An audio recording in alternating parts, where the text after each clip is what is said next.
Let's talk about death. Not just any death, but death in mockumentary. Death, coupled with parody, creates a hysterical comedy that you just can't look away from. But why? Why is death so funny in mockumentary, but not documentary? Is it because it's too real? Even when mockumentary is about something real, why is death so digestible? We're going to be taking a look at the Documentary Now series, and how and why the writers and creators use death to critique social issues. First up, we will explore Documentary Now's Sandy Passage Season 1, Episode 1. This mockumentary stems from a documentary called Grey Gardens, produced in 1976, where a film crew decides to document the daily lives of two aging, eccentric relatives of Jacqueline Kennedy. With strange dances, feral cats, makeshift skirts, and a mysterious gardener, this film was just asking for a mockumentary. Cat's going to the bathroom, right in back of my portrait. Oh, isn't that awful? No, I'm glad he is. In Sandy Passage, parody plays a huge role. Eat up. Eat up, you little monster. Oh, that's Anthony! Mother, look, it's Anthony. Do you remember him? Of course I remember him. Not senile. But looking past that, we can learn so much more. When comparing both the documentary and the mockumentary, questions of moral obligations from the film crew come into play.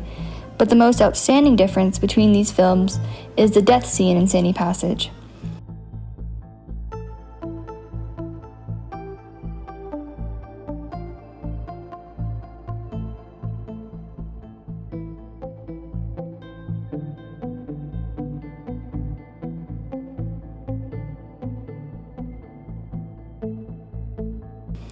The Documentary Now writers and directors use this dramatic death scene at the end to critique the way in which documentary makers expose the private lives of quote-unquote celebrities.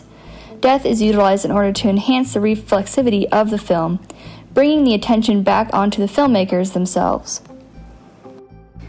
Now, this isn't the only time Documentary Now has used death to tell a broader story.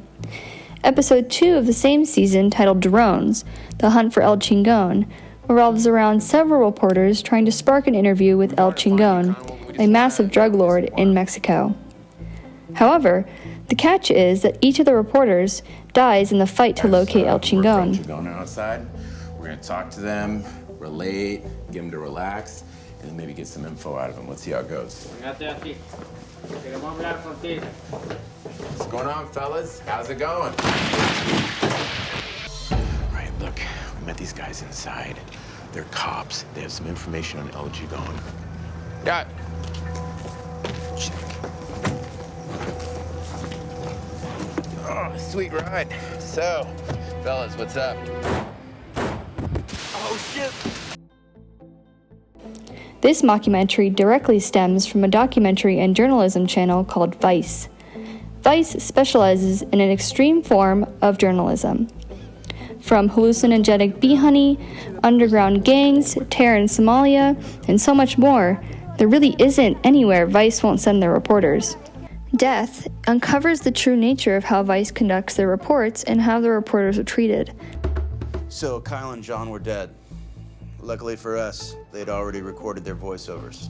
Trevor and Bryce's tragic end was confirmed in a letter from Ty Dolla $ign.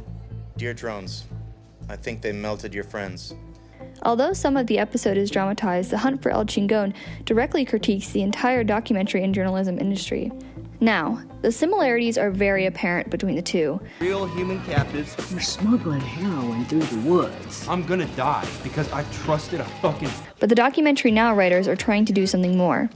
They are essentially allowing audiences to see what it would be like, even if it's masked by parody. This episode was so influential and extreme that producers had to delay the release of the episode due to the death of 2 Virginia reporters that week.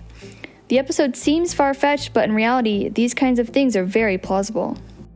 When it comes to uncovering a larger meaning utilizing the idea of death, these 2 episodes hit the nail on the head. But why is it so easy to digest?